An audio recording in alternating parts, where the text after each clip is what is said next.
Este guayno bonito, por supuesto, que presentamos a continuación, se llama Maldita Pasión. Guayno del gran Víctor Alberto Gil Picaflor de los Andes, pero siempre grabado con nosotros, por supuesto, el estilo nuestro y el estilo de los errantes de Chumaca. Así.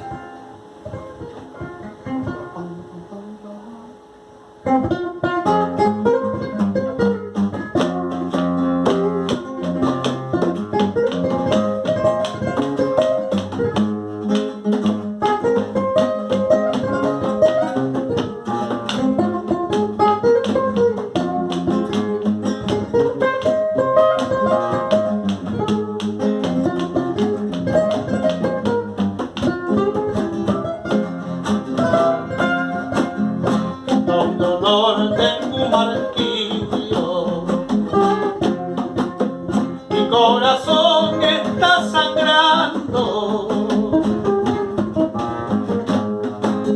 por donde voy hay un recuerdo, los vestigios de haberte amado, entre la hierba, entre el follaje, está tu voz, está tu nombre.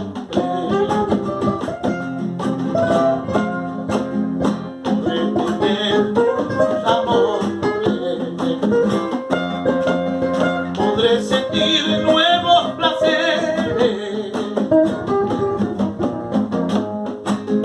pero un cariño igual al tuyo me es imposible sentir tu amor.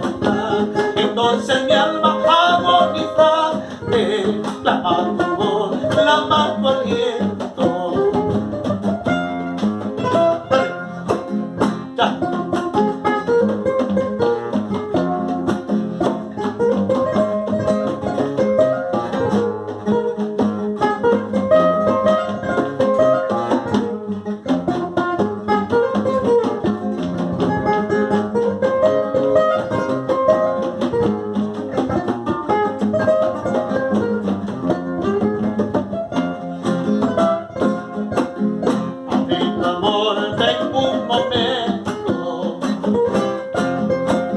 A terminar con mi agonía,